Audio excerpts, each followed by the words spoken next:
இந்த வீடியோவில் fusion 360ல engraving tool பாத் எப்படி ஜென்ரேட் பண்ணுறது சொல்லி பார்க்கலாம். என்கிரேவிங் டூல் பாத் ஜென்ரேட் பண்ணுறது வந்து ரஃபிங் டூல் பாத்லேயும் ஜென்ரேட் பண்ணலாம், 2D காண்டூர்லேயும் ஜென்ரேட் பண்ணலாம், இல்லை ட்ரேஸ் டூல் பாத்தில் கூட நம்மளால ஜென்ரேட் பண்ண முடியும். இப்போதைக்கு என்கிரேவிங் டூல் பாத்தில் எப்படி ஜென்ரேட் பண்ணுறது சொல்லி பார்க்கலாம். என்கிரேவிங் செலக்ட் பண்ணிடுறோம். என்ன டூல் ரன் பண்ண புரியலோ அந்த டூலை வந்து செலக்ட் பண்ணிக்காங்க. 45 சேம்பர் டூலை வந்து செலக்ட் பண்ணிடுறான். அதை டூலுக்கு ஏற்றாப்புல ஃபீட் ரேட் கொடுத்துட்டான். நெக்ஸ்ட் பார்த்தீங்கன்னா எந்த லொக்கேஷனில் ரன் ஆக போதோ அதை செலக்ட் பண்ணிக்காங்க. பார்த்தீங்கன்னா ரன் பண்ண போகிற கர்வ் வந்து செலக்ட் பண்ணிட்டோம்.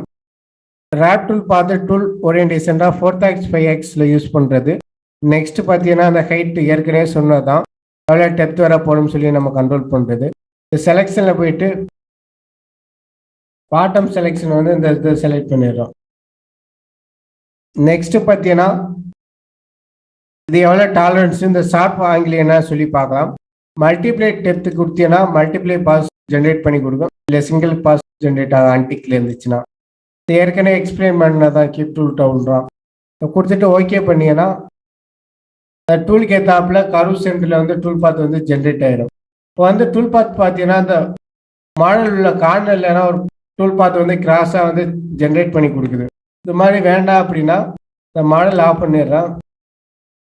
அதே டூல் பாத் எடிட்டில் போயிட்டு இந்த ஆங்கிளில் வந்து கம்மி பண்ணுறான். இப்போ பார்த்தீங்கன்னா இந்த டூல் பாத் ப்ரொஃபைலுக்கு ஏற்றாப்புல சென்டரில் மட்டும் ஜென்ரேட் பண்ணி கொடுக்குது. இந்த ஆங்கிள் மூலம் நம்ம ரெக்யூர்மெண்ட்டுக்கு ஏற்றாப்புல கண்ட்ரோல் பண்ணிக்கலாம். இந்த ஆங்கிள் எப்படி ஒர்க் ஆகும் அப்படின்னா இந்த பிக்சரை பார்த்தீங்கனாலே தெரியும். பாட்டோட ஆங்கிள் வந்து 165 இருந்துச்சுன்னா நீங்கள் வந்து 160 கொடுத்தீங்கன்னா இந்த கார்னரில் வந்து இந்த மாதிரி டேப்பரான கர்வ் வந்து ஜென்ரேட் பண்ணி கொடுக்காது. அதே இது 168 கொடுத்தீங்கன்னா அதுக்கான டேப்பர் கர்வ் வந்து ஜென்ரேட் பண்ணி கொடுக்கும். இது மாதிரி எவ்வளோ ஆங்கிள் கொடுக்குறோமோ அந்த ஆங்கிளுக்கு ஏற்றாப்புல பாட்டில் வந்து டேப்பர் பாஸ் வந்து ஜென்ரேட் பண்ணி கொடுக்கும். இது சேஞ்ச் பண்ணி பார்த்தீங்கனாலே உங்களுக்கே டிஃப்ரெண்ட் தெரியும்.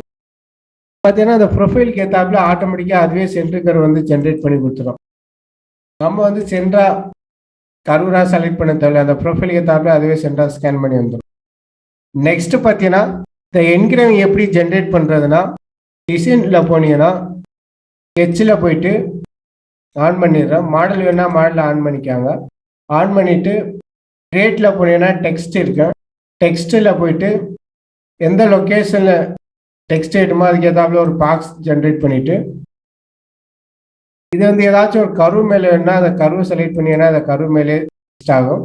தெடி கர்வாக இருந்தாலும் எடுத்துக்கும்.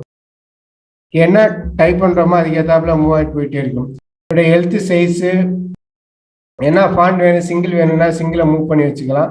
உங்களுக்கு என்ன ரெக்யூர்மெண்ட் இருக்குதோ அதுக்கு ஏற்றாப்புல செலக்ட் பண்ணிக்காங்க. சிங்கிள் வேணுன்னா சிங்கிள் செலக்ட் பண்ணிங்கன்னா சிங்கிளாக ஜென்ரேட் பண்ணி கொடுக்கும். ஓனுக்கு எவ்வளோ கேப் இருக்கணும், எவ்வளோ ஹைட் இருக்கணும், கர்வுக்கு மேலே வேணுமா பாட்டத்தில் வேணுமா அப்படிங்கிற மாதிரி நம்ம ஜென்ரேட் பண்ணிவிட்டு ஓகே பண்ணிக்காங்க. இது மாதிரி நமக்கு தேவைத்தாப்புல டெக்ஸ்ட் பண்ணிக்கலாம். டெக்ஸ்ட் டைப் பண்ணிட்டு சிங்கிள் கர்வாக இருந்துச்சுன்னா 2D காண்டூர் டூல் பாத்லேயே வந்து ஜென்ரேட் பண்ணிடலாம்.